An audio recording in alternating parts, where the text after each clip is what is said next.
తక్షణమే పూర్తి చేయాలి. వచ్చే సంవత్సరం గోదావరి పుష్కరాలు ఉన్నాయి. ఆ పుష్కరాల లోపల ఈ ప్రాజెక్టు పూర్తి చేయాలని చెప్పి వారు అడగడం జరిగింది. నేను మన ముఖ్యమంత్రి గారిని అడుగుతా ఉన్నాను, మీ గురువు గారిని చూసినా దయచేసి బుద్ధి తెచ్చుకోండి. వారు మీకన్నా 6 నెలల తర్వాత ముఖ్యమంత్రి అయిన చంద్రబాబు నాయుడు గారు అయినా ఆయన స్వయంగా పోలవరం ప్రాజెక్ట్ని 5 సార్లు సందర్శన చేసినా అని చెప్పుకుంటున్నారు. నేను మీరు పాలమూరు పులిబిడ్డ అని చెప్పుకునేటటువంటి వారు ఒక్కసారి కూడా మీరు పాలమూరు ప్రాజెక్టుకు పోలేదు. పాలమూరు రంగారెడ్డి ప్రాజెక్ట్ని కనీసం రివ్యూ కూడా చేయలేదు మీరు. అంటే మీ చిత్తశుద్ధి ఏర్పాటుతో తెలుస్తూ ఉంది. వాళ్ళేమో ఆంధ్ర పక్కన గోదావరి నుంచి కృష్ణానది దాకా నీళ్లు తీసుకుపోవడానికి గోదావరి బనకచెర్ల లింక్ ప్రాజెక్ట్ అని చెప్పి పోలవరం బనకచెర్ల లింక్ ప్రాజెక్ట్ అని వాళ్ళు ప్రతిపాదన చేస్తున్నారు. Already Srisailam project it is just hydro electrical project, కానీ దాన్ని కూడా మొత్తం ఇరిగేషన్ ప్రాజెక్టుగా మార్చేసి దాదాపు 330 టీఎంసీల వరకు వాళ్ళు ఒక వ్యవస్థను అక్కడ నిర్మాణం చేసుకున్నారు. ఇలా తెలంగాణ మేధావులను, బుద్ధిజీవులను, తెలంగాణ రాజకీయ నాయకులందరినీ కూడా నేను కోరుతా ఉన్నాను, మనకున్న 2 అతిపెద్ద నదుల్లో గోదావరి నదిలో ఈ సంవత్సరం మనం కేవలం 250 టీఎంసీలకు మించి వాడుకోలేదు. మనకి ఎంత ఉంది హక్కు? దాంట్లో 964 టీఎంసీ హక్కు ఉంది. కానీ తెలంగాణ వచ్చి 13 ఏళ్ళైనా ఇప్పటి వరకు కూడా ఈ సంవత్సరం కూడా ఓన్లీ 250 టీఎంసీ మనం వాడుకున్నాము. అంటే మనం ఎంత వెనుకబడి ఉన్నాం ఆంధ్ర వాళ్ళతో కంపేర్ చేస్తే ఒక్కసారి ఆలోచన చేసుకోవాలి. అదేవిధంగా కృష్ణా వాటర్లో మనకు 555 టీఎంసీలు హక్కు ఉంటే 221 టీఎంసీలు మాత్రమే ఇప్పుడు కూడా వాడుతున్నాం, ఈ ఇయర్ కూడా. సో నేను ముఖ్యమంత్రి గారిని కోరేది ఒకటే, మీరు చాలా త్వరితగతిన with utmost important and urgency ఈ వాటర్ ప్రాజెక్ట్స్ విషయంలో శ్రద్ధ పెట్టాలి, వాటికి నిధులు విడుదల చేయాలి, వాటిని పూర్తి చేసే ప్రయత్నం చేయాలి. ఎందుకంటే ఆంధ్ర ప్రాంతంలో గోదావరి నది పరివాహక ప్రాంతానికి, కృష్ణా డెల్టా పరివాహక ప్రాంతానికి, రాయలసీమ ప్రాంతానికి ఒక్కొక్క ప్రాజెక్ట్కి వాళ్ళు మూడు సిస్టమ్స్ పెట్టుకుంటున్నారు. ఒకటి ఫెయిల్ అయితే ఇంకొక ఆల్టర్నేట్ సిస్టమ్, ఒకటి ఫెయిల్ అయితే ఇంకొక ఆల్టర్నేట్ సిస్టమ్. మన దిక్కున్నటువంటి ఆర్డీఎస్ ఏమో ఆనికట్టుగానే మిగిలిపోయింది, సంపూర్ణంగా నీళ్ళు ఇస్తలేదు. కానీ అదే ఆర్డీఎస్ కింద ఉండేటటువంటి సుంకేష్లను ఆనికట్ నుంచి వాళ్ళు బరాజ్ చేసుకున్నారు, దాన్ని అద్భుతంగా నీళ్లు తీసుకొని పోతున్నటువంటి పరిస్థితి ఉన్నది. కేసీ కెనాల్లో వాస్తవానికి తుంగభద్ర నీళ్ళు వారాలి, కానీ వాళ్ళు కృష్ణా నీళ్ళు తీసుకొని పోతున్నారు. చెన్నైకి నీళ్ళు తీసుకుపోతామని చెప్పి తెలుగు గంగ కావచ్చు, పోతిరెడ్డిపాడు కెపాసిటీ కావచ్చు, అన్నింటినీ కూడా డబుల్ చేసుకునే పరిస్థితి ఇలా కనబడుతూ ఉన్నది. శ్రీశైలం నుంచి మళ్ళీ బురద నీళ్ళు అంటే అత్యంత కింది స్థాయి నుంచి ఒక 3 టీఎంసీతో నీళ్ళు ఎత్తిపోసి రాయలసీమ లిఫ్ట్ ఇరిగేషన్ పెట్టుకుంటున్నారు. అంటే వాళ్ళు పెట్టుకోవడం మంచిదే, మనం ఎందుకు చేసుకోలేకపోతున్నాం అన్నది ఒక బాధతోని, ఒక ఆవేదనతో నేను ప్రశ్నిస్తూ ఉన్నా. మరి డబ్బులు ఖర్చు పెడితే 1,00,000 కోట్లు అయిపోయాయి, 1,89,000 కోట్లు అయిపోయాయి. ఇప్పుడు ఈ గవర్నమెంట్ వచ్చినాక కూడా వేలాది కోట్లు ఇరిగేషన్ మీద ఖర్చు పెడతామని చెప్తున్నారు. గోదావరి నీళ్ళలో 1/4 వాడుకోకపోతుంది, కృష్ణా నీళ్ళలో 50% వాడుకోకపోతుంది. మరి దీని మీద అత్యంత అర్జెంటుగా ముఖ్యమంత్రి గారు మాట్లాడాలి. మా వంతుగా మేము తెలంగాణ రక్షణ సేన నుంచి గోదావరి కృష్ణాల నదీ జలాలను చక్కగా వాడుకోవడానికి మేము ఖచ్చితంగా ప్రజలు మాకు అవకాశం ఇస్తారు, మేము అధికారంలోకి వస్తాం. మా పార్టీ తరఫున వాటర్ కమిషన్ ఏర్పాటు చేస్తాం. అదేవిధంగా ఈ 2 నదుల నీళ్ళను మనం ప్రతి సాగుయోగ్యమైనటువంటి ప్రతి కుంట భూమికి కూడా నీళ్ళు ఇవ్వడానికి 3,000 ఎకరాలకు ఒక లష్కర్ని నియమిస్తాం. వాళ్ళ పని ఏముంటుందంటే ఎక్కడ కాలువ వచ్చింది, ఎక్కడ రాలేదు, ఏ చిన్న కాలువలో ఏ రిపేర్ ఉంది, ఏ పొలానికి కాలువ వస్తలేదని చూసేటటువంటి ఒక వ్యవస్థను ఏర్పాటు చేస్తాం. గోదావరి కృష్ణ పెద్ద నదులు కాకుండా అనేక నదులు ఉన్నాయి, మన ప్రాంతంలోనే పుడతాయి, మన ప్రాంతంలోనే అవి గోదావరిలోనూ కృష్ణలో కలిసిపోతాయి. మూసీ కావచ్చు, ఇంకా అనేక నదులు ఉన్నాయి. వాటి మీద ఎక్కడికక్కడ చిన్న చిన్న సిస్టమ్స్ కట్టుకోవాలి. ఆ ప్రయత్నం, ఆ వ్యవస్థ అంతా ఆంధ్రాలో ఉంది, అందుకనే వాళ్ళు అన్ని నీళ్ళు వాడుకోగలుగుతూ ఉన్నారు. ఇదే సంవత్సరం కృష్ణలో 771 టీఎంసీలు ఆంధ్ర వాడుకున్నది, మనం కేవలం 221 టీఎంసీ వాడుకున్నామంటే మనం ఆ సిస్టమ్ డెవలప్ చేసుకోవాలి. మీరు చూసినట్టయితే జూరాల నుంచి మొదలు పెడితే అసలు కిందికి ఆంధ్రకు నీళ్ళు పోయేంత వరకు కూడా దాదాపు 150 కిలోమీటర్లు ఒక్కటి కూడా మన దగ్గర ఎక్స్ట్రా సిస్టమ్ లేదు, చిన్న యానికట్ లేదు. మేము ఖచ్చితంగా అధికారంలోకి వచ్చిన తర్వాత చిన్న నదుల మీద గేట్లతో కూడిన చెక్ డ్యామ్లు కడతాం, 100 సంవత్సరాలు ఉండేటట్టుగా వాటిని కడతాం. బీఆర్ఎస్ టైంలో కట్టినట్టు చెక్ డ్యామ్లు కట్టి 2 ఫోటోలు తీసుకొని కొట్టుకుపోయే చెక్ డ్యామ్లు కాకుండా శాశ్వతంగా ఉండేటటువంటి చెక్ డ్యామ్లను కడతాం. అంటే నీటి విషయంలో మా అంత కట్టినోళ్ళు లేరు, చేసినోళ్ళు లేరు అని చెప్పే బీఆర్ఎస్ పార్టీ నుంచి మరి ప్రధానమంత్రి గారు వచ్చిపోతే కనీసం ఒక ప్రశ్న లేదండి, ఒకటంటే ఒక ప్రశ్న కూడా ఎందుకు మరి పోలవరం మన పాలమూరు రంగారెడ్డి గురించి మాట్లాడలేదు, ఎందుకు మాకు ఎక్స్ట్రా డబ్బులు ఇస్తలేరు అని చెప్తలేరు. వాళ్ళకు మాత్రం పోలవరానికి వేలాది కోట్ల రూపాయలు పోతున్నాయి. నేను మళ్ళొకసారి కేంద్ర ప్రభుత్వాన్ని విజ్ఞప్తి చేస్తున్నాను, బీజేపీ పార్టీని విజ్ఞప్తి చేస్తున్నాను. మా రాష్ట్రం వచ్చిందే నీళ్ళ కోసం, మాది కొత్త రాష్ట్రం, మాకు కూడా నేషనల్ ప్రాజెక్టు కావాల్సిందే.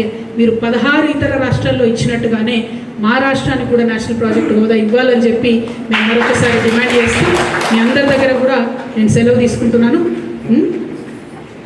బీసీ రిజర్వేషన్ గురించి డెఫినెట్లీ బీసీ రిజర్వేషన్లకు సంబంధించి ఓబీసీ కాలం ఏదైతే పెట్టాలని డిమాండ్ చేస్తున్నామో దాంతోపాటు ఇక్కడ నుండి పాస్ అయి పంపించినటువంటి బిల్లుల్ని కూడా మరి త్వరితగతిన గౌరవ ప్రధానమంత్రి గారు దృష్టి సారించి మా తెలంగాణ రాష్ట్రంలో పాస్ చేసి పంపించిన బీసీ బిల్లులు కూడా సాధ్యమయ్యేటట్టు చేయాల్సిందిగా డిమాండ్ చేస్తున్నాను. అది కాకుండా తెలంగాణ రక్షణ సేన నుండి మాకుండేటటువంటి కమిట్మెంట్ ఏదైతే ఉందో బీసీ రిజర్వేషన్ల పట్ల డెఫినెట్గా దేశమంతా తిరుగుతాం. 50% బీసీ రిజర్వేషన్ దేశవ్యాప్తంగా ఉన్న చట్టసభల్లో అదేవిధంగా విద్యా సంస్థల్లో ఉద్యోగాలలో సాధించడానికి మా వంతు ప్రయత్నం ఖచ్చితంగా చేస్తాం. నీటి విషయంలో కూడా మేము ఇదివరకే ఎప్పుడైతే పోలవరం బనకచెర్ల వాళ్ళు మొదలుపెట్టినో ఆనాడే చీఫ్ జస్టిస్ ఆఫ్ ఇండియాకి సుప్రీంకోర్టు వారికి మేము రాయడం జరిగింది. వారిని సుమోటోగా స్వీకరించమని చెప్పి మేము అడగడం జరిగింది. దాన్ని మేము రిట్ పిటిషన్గా కన్వర్ట్ చేస్తాం. మన తెలంగాణ ప్రభుత్వం యాక్టివ్గా బనకచెర్ల ప్రాజెక్ట్ని అడ్డుకోకపోతే మేము తప్పకుండా టీఆర్ఎస్ నుండి పోరాటం చేస్తాం, లీగల్గా కూడా ఫైట్ చేస్తాం అనే విషయాన్ని చెప్తున్నాం. సిఆర్ పాటిల్ గారిని అపాయింట్మెంట్ అడుగుతాం మేము ఖచ్చితంగా. ఆ అపాయింట్మెంట్ వారు ఇస్తారని మేము భావిస్తున్నాం. ఇచ్చినప్పుడు మన రాష్ట్ర ప్రయోజనాలన్నీ కాపాడే విధంగా మనకున్న సమస్యల్ని కూడా సిఆర్ పాటిల్ గారికి, కేంద్ర ఇరిగేషన్ శాఖ మంత్రి గారికి ఇవాళ ఉత్తరం రాస్తాం. ఫ్యూచర్లో కలిసి కూడా విజ్ఞప్తి చేస్తాం. నీళ్ళ కోసమే పుట్టినటువంటి పోరాటం, నీళ్ళ కోసమే వచ్చినటువంటి రాష్ట్రం. అన్ఫార్చునేట్లీ 13 సంవత్సరాల్లో కూడా మనం ఏమాత్రం కూడా అడ్వాంటేజ్ తీసుకోలేకపోయినాం. కాబట్టి ఆ వ్యవస్థ కోసం టీఆర్ఎస్ పార్టీ తెలంగాణ రక్షణ సేన పోరాడుతుందని తెలియజేస్తూ సెలవు. Thank you. జై తెలంగాణ.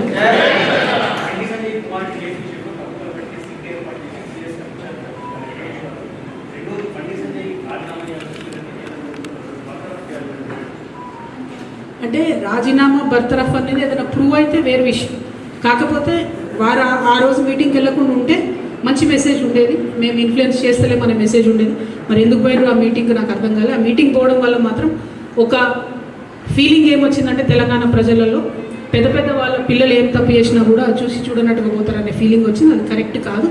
దాన్ని సవరించుకోవాల్సినటువంటి పరిస్థితి ఉన్నది. ఈ రాష్ట్రంలో ముఖ్యంగా డీజీపీ సివి ఆనంద్ గారికి నేను డిమాండ్ చేస్తున్నా, తక్షణమే బండి సంజయ్ గారి కుమారుడు, అబ్బాయి పేరు చెప్తలేను ఎందుకంటే పాలిటిక్స్లో లేడు, పాలిటిక్స్లో లేని వాళ్ళ పేర్లు తీయాల్సిన అవసరం లేదు కాబట్టి బండి సంజయ్ గారి కుమారుడి పేరు మీద మీరు దయచేసి లుకౌట్ నోటీస్ ఇచ్చి మీరు సీరియస్ ఇన్వెస్టిగేషన్ చేస్తారనే విషయాన్ని ప్రజలకు అర్థమయ్యేటట్టు చేయాలని చెప్పి మేము డిమాండ్ చేస్తాం.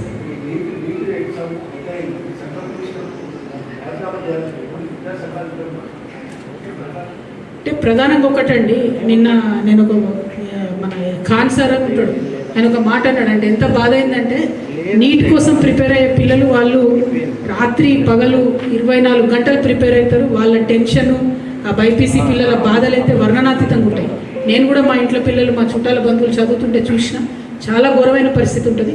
అంత ప్రిపేర్ అయ్యి మొన్న 3వ తారీఖు నాడు రాస్తే పేపర్ లీక్ అయింది రాజస్థాన్లో అని చెప్తా ఉన్నారు. అంటే మామూలుగా 10 రూపాయలకు కొనే డైపర్ కూడా లీక్ కాదు, కానీ నీట్ పేపర్ లీక్ అవ్వడం అన్నది చాలా దారుణం. అంటే ఎంత అపహాస్యం చేస్తున్నారు సంపూర్ణంగా విద్యా వ్యవస్థను అని చెప్పి మనం బాధపడే పరిస్థితి.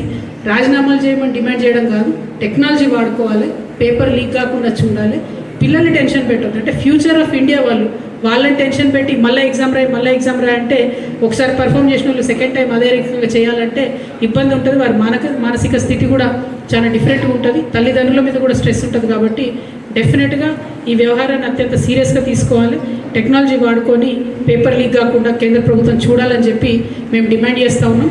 అందుకే మేము మా మేనిఫెస్టోలో కూడా చెప్పినాం, విద్యకు అత్యంత ప్రాధాన్యత ఇవ్వాలి, అత్యంత ఎక్కువ బడ్జెట్ ఇవ్వాలి, అత్యంత సెక్యూరిటీ ఇవ్వాలి. కానీ అది దేశంలో జరుగుతలేదు, రాష్ట్రంలో జరుగుతలేదు. ఈ విషయంలో మాత్రం సంపూర్ణంగా కేంద్ర ప్రభుత్వ వ్యవహారాన్ని మేము ఖండిస్తాం. Thank you.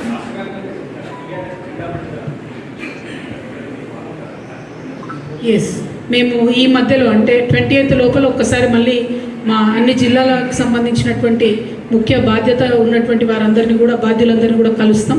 కలిసి ఈ నెల 20వ తారీఖు నుండి వచ్చే నెల 20వ తారీఖు వరకు తెలంగాణ రక్షణ సేన జెండా గద్దెలు నిర్మించుకోవడం, అన్ని చోట్ల జెండాలను ఆవిష్కరించుకోవడం, ఆ కార్యక్రమాన్ని చేస్తాం. నేను కూడా చాలా చోట్లకి వెళ్ళి ప్రత్యక్షంగా కొన్ని జిల్లా స్థాయిలో, కొన్ని నియోజకవర్గ స్థాయిలో, కొన్ని చోట్ల మండల స్థాయిలో, ఇంకొన్ని చోట్ల గ్రామ స్థాయిలో కూడా జెండా పండుగ కార్యక్రమాల్లో పాల్గొనడం జరుగుతుంది. వచ్చే నెలంతా కూడా మేము దాన్ని పునాదిగా భావిస్తూ ఉన్నాం పార్టీ నిర్మాణానికి. దాని తర్వాత కమిటీలు, దాని తర్వాత మెంబర్షిప్లు, ఈ జెండా పండుగ చేసేటటువంటి పర్ఫార్మెన్స్ బేస్డ్గానే బాధ్యతలు ఇవ్వడం, ఇటువంటి అంశాలన్నింటినీ కూడా టేకప్ చేస్తాం. కాబట్టి తెలంగాణ రక్షణ సేనతో ఇప్పటికే ఇంక్లూడ్ అయి పనిచేస్తున్నటువంటి వారు ఇంకా అనేక మంది జాయిన్ అవుతామని చెప్పి వస్తున్నటువంటి వారిని కూడా నేను రిక్వెస్ట్ చేస్తున్నా. ఈ జెండా అనేటటువంటిది ప్రతి చోట ఎగరాలి, ప్రతి నియోజకవర్గంలో, ప్రతి గ్రామంలో, ప్రతి మండలంలో ఎగరాలి. కాబట్టి దానికోసం ప్రత్యేక శ్రద్ధ వహించాల్సిందిగా మీ అందరినీ కూడా విజ్ఞప్తి చేస్తూ ఉన్నాను. ఇవాళ తెలంగాణ రాష్ట్రంలో ఉన్నటువంటి రాజకీయ శూన్యతను అడ్రస్ చేయడానికి పుట్టుకొచ్చినటువంటి పార్టీ తెలంగాణ రక్షణ సేన. కాబట్టి మన జెండా ఎగిరిన ప్రతి చోట ప్రజలకు ఒక విశ్వాసం వస్తుంది. ప్రశ్నించే వాళ్ళు, పోరాడేటటువంటి వాళ్ళు, పరిష్కరించేటటువంటి వాళ్ళు ఉన్నారనే ఒక విశ్వాసం తెలంగాణ సమాజానికి ఇవ్వాలి. కాబట్టి జెండా రెపరెపలాడేలాగా చూడాలని చెప్పి తెలంగాణ రక్షణ సేన సైనికులందరికీ కూడా నేను పిలుపునిస్తా ఉన్నాను. Thank you. జై తెలంగాణ. జై తెలంగాణ.